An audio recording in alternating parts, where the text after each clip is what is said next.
does Jeanine think is in that box, Caleb? I don't know, but she's testing divergence. Searching for the one who can open it. Find them. Every last one of them. You are one busy guy. You have a lot going on right now. Yeah. Congratulations. I read an interview that you did recently. You said that it's funny for you because now you're getting recognized on the subway and people are coming up to you and it's like, hey, I know that guy where, a couple years ago. What's it like to have that going on in your life now? It's weird because, my life, I feel like, my life around me has changed a lot, but I don't feel like my actual life has changed. The world around me has changed, but my actual life hasn't changed. So I still, if I feel like there's going to be a lot of traffic, I'm going to take the subway. If I feel like a cab's going to be faster, I take a cab. So if I'm on the subway, and that's what I'm on most of the time, and then someone recognizes me, it's weird because for, 19 years of my life, I wasn't recognized in the subway. I didn't ride it when I was a baby, but, Well, I know what you're saying. But that's cool. I mean, that's a testament of what you've done, and you've done some amazing stuff, including this one right now. I like this one because you can tell it's really polished. I mean, it's got the bells, it's got the whistles. I rewatched the first one a couple of nights ago, and so now seeing that and then going to this one is really clean. Yeah, I think this one's better. Much better, yeah. This one is darker. I think this one is more about telling a story, not about establishing a world. So it's hard to establish a world in a film. It did it really well in the first one, but this is just a better movie.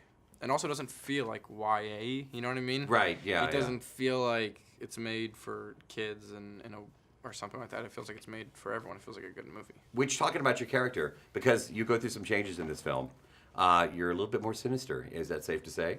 Well, I mean, you could.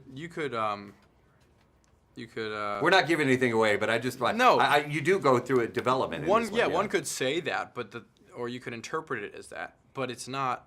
That's not how he's thinking. He thinks what he's doing is correct, and he thinks that what he's doing is best for the world and best for society. It's hard also because he doesn't want to be betraying his family. That's the thing. Like, it's all coming from a place of good intention. Right. It's just that he has to do that in order to do what's best for society. It seems like also a lot more intense. This one is a lot more intensity. Any training for that, or because I'll be honest with you, you guys have so much going on, especially like even in the first one. Yeah. I was exhausted watching it from my couch, Yeah. So I'm like watching you guys do this. I mean, what was the mindset? Well, I mean, I didn't do any training because for me, Caleb is supposed to look like he's never trained in his life. So I don't actually run like that in real life. Like, I'm like a physical guy and I'm an athlete, and Caleb is not. So I didn't have to do any training. I had to almost like pull back and make sure that the way I portrayed Caleb physically was someone who was not a physical guy. I wanted to represent, like, the intellectual who might not be the physical guy. And the problem is a lot of these action movies make everyone into a superhero. True. And that is getting old to me, and I wanted to make Caleb and not, he's running in one scene like a superhero, and the next scene he's saying, I can't run with you guys.